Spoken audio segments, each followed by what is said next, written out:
हिमाचल प्रदेश विधानसभा के बजट सत्र के दूसरे दिन फतेहपुर जिला कांगड़ा के विधायक और कैबिनेट रैंक मंत्री भवानी सिंह पठानिया ने मीडिया से बातचीत करते हुए व्यवस्था परिवर्तन की जरूरत पर जोर दिया। उन्होंने कहा कि वर्तमान समय में व्यवस्था में बदलाव आवश्यक है और यह बदलाव प्रदेश के विकास और प्रगति के लिए अहम है। भवानी सिंह पठानिया ने कहा कि यह व्यवस्था परिवर्तन का दौर है। हमें यह समझने की जरूरत है कि केंद्र सरकार जो पैसा राज्य सरकार को देती है वह किसी के घर से नहीं आता। यह पैसा जनता के टैक्स से आता है और इसका उपयोग राज्य के विकास योजनाओं में किया जाता है। उन्होंने आगे बताया कि राज्य सरकार इस धन का सही तरीके से उपयोग कर रही है और इसके जरिए हिमाचल प्रदेश के सभी क्षेत्रों में विकास के लिए ठोस कदम उठाए जा रहे हैं। अगर आप देखें तो आप देखिए कि हमारी सरकार जो है डॉक्टर सुखविंदर सिंह सुक्खू की, हम बड़ी कंसिस्टेंटली एक ही चीज़ बोल रहे हैं शुरू से, और वो ये है कि ये व्यवस्था परिवर्तन का दौर है। और व्यवस्था परिवर्तन की आवश्यकता इसलिए है क्योंकि 1970 और 80 के दशक में जो एक हिमाचली की अपेक्षा थी या जो उसकी एक्सपेक्टेशन थी, आज वो उससे बहुत ज़्यादा बदल चुकी है।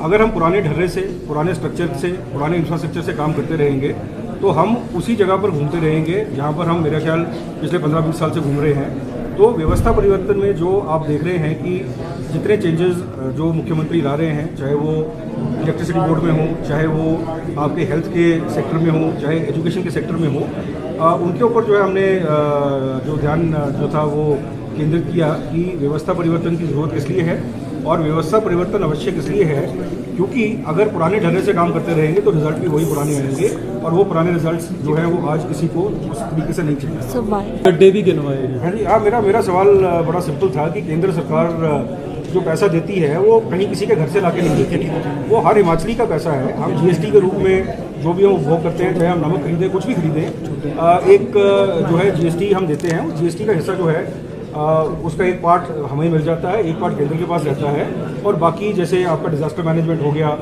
सीआरएफ हो गया, बाकी स्कीम्स के थ्रू जो है केंद्र से हमें आता है। लेकिन विपक्ष ने अपनी आदत ये बना ली है कि हर चीज़ पे यही कहते हैं कि जी केंद्र सरकार जो है वो पैसा दे रही है तो हिमाचल की सरकार चल रही है। तो मेरा प्रश्न यही था कि वो किसी के घर से पैसा नहीं देते, वो हमारा पैसा है, हमें ही वापस मिल रहा है। और इसके अलावा जो लगभग 20-25 हज़ार करोड़ का डेफिसिट हिमाचल का है जो केंद्र सरकार के पास है, वो उसके ऊपर मैं चर्चा करना चाहूँगा। जब डिज़ास्टर हुआ, जब इस शताब्दी की सबसे बड़ी हमारी जो घटना घटी थी, अपनी जो फ्लड आया था, इसमें केंद्र की एजेंसी आई, केंद्र की एजेंसी ने आके सर्वे किया और उस सर्वे का असेसमेंट उन्होंने निकाला कि हिमाचल प्रदेश को लगभग 10,000 करोड़ का नुकसान हुआ है। इस सर्वे को हुए आज 1 साल से ऊपर हो गया है, लेकिन एक भी पैसा जो है ये केंद्र से हमारे पास नहीं आएगा। मेरा सवाल सिर्फ यही था कि केंद्र ने पैसा नहीं दिया, बात बिल्कुल ठीक है, लेकिन आपके जो 7 एमपी हैं उनमें क्या एक बार भी किसी के पास जाकर ज्ञापन दिया, लोकसभा के अंदर जाकर क्या हिमाचल प्रदेश के हित की बात रखी? और अगर नहीं रखी तो आप क्यों नहीं रख रहे? सरकार आपकी है, 7 के 7 एमपी जो हैं वो आपके भारतीय जनता पार्टी के हैं, तो उनका फर्ज बनता है कि हिमाचल प्रदेश की जनता का जो आवाज़ है उसको लोकसभा में उठाएं और केंद्रीय मंत्रिमंडल में उठाएं। इसके अलावा जो अंशदान का पैसा है एनपीएस का, वो लगभग 10,000 करोड़ के आसपास पड़ा हुआ है।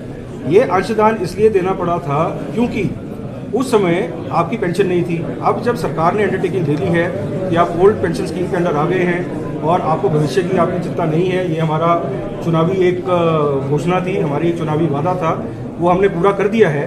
तो वो जो 10,000 करोड़ रुपया है, वो 10,000 करोड़ जो है वो हमें वापस मिलना चाहिए, जिसका हम उपयोग जो है दोबारा वापस कर्मचारी हित में जो है हम लगा सकें। और तीसरी चीज़, जब हमने ओपीएस दी तो जो हमारी बोरिंग लिमिट थी, वो बोरिंग लिमिट को फाइनेंस मिनिस्ट्री ने लगभग 1600 करोड़ से घटा दिया है। अगर आप तीनों को देखेंगे लगभग 22,000 करोड़ के आसपास का ये डेफिसिट है जो बन रहा है। और मेरी जो है नेता प्रतिपक्ष से एक ही रिक्वेस्ट थी कि कृपया आप भी आवाज़ उठाएं और आपके जो 7 चुने हुए, 4 लोकसभा से, 3 राज्यसभा से जो आपके मेंबर पार्लियामेंट हैं, उनके थ्रू आप केंद्र के साथ अब लाइजनिंग कीजिए। और अगर हमारी ज़रूरत पड़ती है, मुख्यमंत्री महोदय उनको बड़ी बार बोल चुके हैं कि हम आपके साथ चलने को तैयार हैं।